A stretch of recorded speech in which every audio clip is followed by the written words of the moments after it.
बांग्लादेश में इस वक्त चारों तरफ मौत का नज़ारा नजर आ रहा है और चारों तरफ लाश ही लाश नजर आ रही है और धू धू कर बांग्लादेश जल रहा है।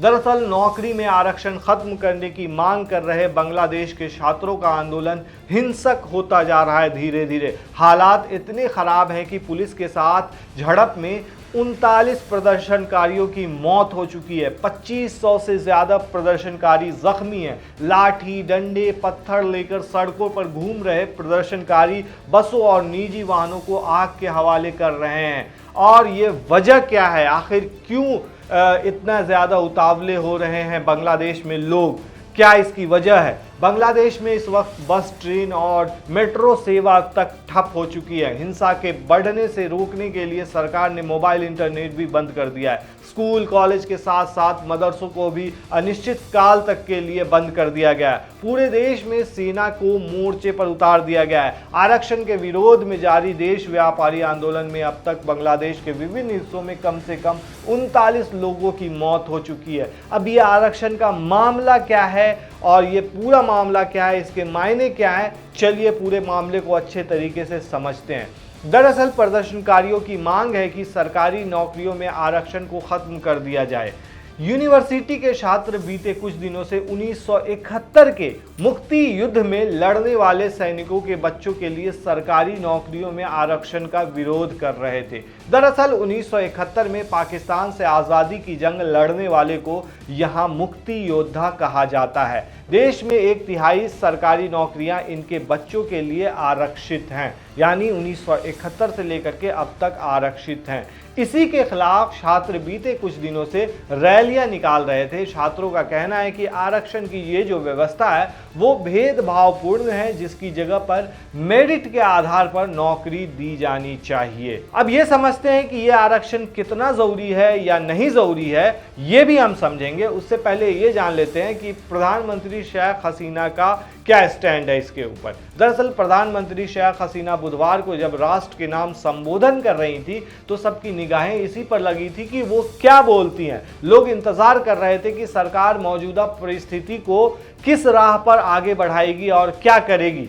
साथ ही यह उत्सुकता भी थी कि आरक्षण विरोधी आंदोलनकारी प्रधानमंत्री के भाषण पर क्या प्रतिक्रिया जताएंगे। प्रदर्शनकारियों ने प्रधानमंत्री के भाषण को खारिज करने में ज्यादा देर नहीं की। इस भाषण के बाद आरक्षण विरोधी आंदोलनकारियों ने पूर्ण बंद का आह्वान कर दिया। एक ओर आरक्षण का विरोध करने वाले सड़कों पर उतरे तो दूसरी तरफ सत्तारूढ़ पार्टी के विभिन्न संगठन भी सड़कों पर उतर आए हैं। उसके बाद राजधानी ढाका समेत विभिन्न इलाके में मौत की खबरें सामने आती रही। मौजूदा हालात को देखकर लग रहा है कि बुधवार की रात को प्रधानमंत्री के भाषण के बाद टकराव और बढ़ गया है। प्रधानमंत्री शेख हसीना ने आंदोलनकारियों से धैर्य रखने का आग्रह करते हुए भरोसा दिया है कि अदालत के जरिए उनको इंसाफ मिलेगा। लेकिन सवाल यहाँ पे सबसे बड़ा ये उठता है कि ये आरक्षण सही है? इतने 1971 से लेकर के अब तक जो जारी आरक्षण वहाँ मिल रहा है 1/3 सरकारी नौकरियों में, क्या ये सही है? इसको भी हम समझेंगे। अभी सरकार की तरफ से एजुकेशनल इंस्टीट्यूट को बंद करने और विश्वविद्यालय के आवासीय छात्रावासों को खाली कराने के बाद भी हकीकत में आंदोलन की तस्वीर नहीं बदल रही है। लोग बहुत ज़्यादा एग्रेसिव मोड में हैं और आरक्षण विरोधियों का कहना है कि उनको प्रधानमंत्री के भाषण से जिसकी उम्मीद थी वो हासिल नहीं हो सकी। प्रधानमंत्री ने बुधवार को राष्ट्र के नाम अपने संबोधन में आरक्षण सुधार आंदोलन के मुद्दे पर जो कहा उस पर कुछ छात्रों ने आपत्ति तक जताई। छात्रों का विरोध प्रदर्शन इस स्तर तक पहुंच गया है कि बिना बातचीत के महज बल प्रयोग से इस समस्या का समाधान अब नहीं हो सकता है। वहीं कई जगह पर जो सोशल एक्टिविस्ट हैं वो अपनी फेसबुक पर यह भी पोस्ट कर रहे हैं कि एक के बाद एक हत्याओं के जरिए सरकार आखिर क्या संदेश देना चाहती है। इस अत्याचार का माकूल जवाब दिया जाएगा। कई लोग मानते हैं कि यह आंदोलन अब सिर्फ आरक्षण विरोधी आंदोलन तक ही सीमित नहीं रह गया।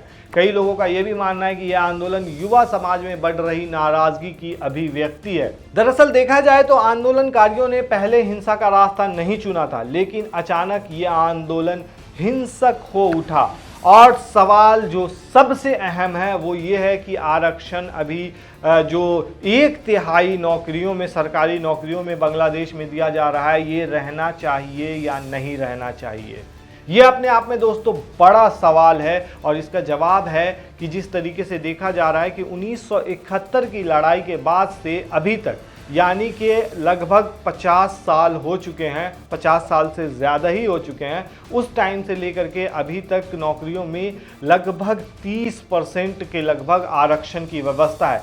ऐसे में अगर देखा जाए तो एक ओपिनियन के तौर पर अगर देखा जाए तो आरक्षण एक हद तक 1971 की जिस तरीके से लड़ाई हुई थी उसके बाद एक पीढ़ी को अगर दिया जाता है तो वो माना जा सकता है। लेकिन जिस तरीके से अभी आरक्षण की व्यवस्था कंटिन्यू चली आ रही है 50 साल के बाद भी, ऐसे में कहीं ना कहीं जो मेरिट वाले जो बच्चे होते हैं, जिनके अंदर मेरिट होती है और प्रतिभा होती है, वो कहीं ना कहीं साइडलाइन ज़रूर हो जाते हैं, क्योंकि 30% का मतलब एक बड़ा संख्या माना जाता है। और 30% लोग अगर किसी आरक्षण व्यवस्था की वजह से अगर एक जगह नौकरी पा रहे हैं तो ये ठीक है कि अगर वो पिछड़े वर्ग से आते हैं या फिर उनको उस तरीके का ये नहीं मिला है, माहौल नहीं मिला है और पढ़ नहीं पाए हैं, तो ठीक है, वो माना जा सकता है। लेकिन एक जिस तरीके से शहीद को दिया जा रहा है कि माना जा रहा था कि उनको कंटिन्यू दिया जाएगा, तो ऐसे तो 100 साल भी चल सकता है। तो कहीं ना कहीं के लोग इस चीज़ को ऐसे मान रहे हैं कि ये गलत व्यवस्था है और इसे सुधार करने की ज़रूरत है। मेरिट से लोगों को आगे बढ़ाना चाहिए और जो गरीब लोग हैं खासकर उन पर ध्यान देना चाहिए, ना कि नौकरियों में इस तरह का आरक्षण देकर उन्हें मतलब कंटिन्यू उस चीज़ को बढ़ाना चाहिए। और वो सालों साल चलता हुआ आ रहा है, 50 साल से ज़्यादा एक मामूली टाइम नहीं होता है। तो ऐसे में सरकार को इस पर विचार करने की ज़रूरत है। आप क्या कहते हैं दोस्तों इस पूरे मामले पर, हमें कमेंट में ज़रूर बताएं।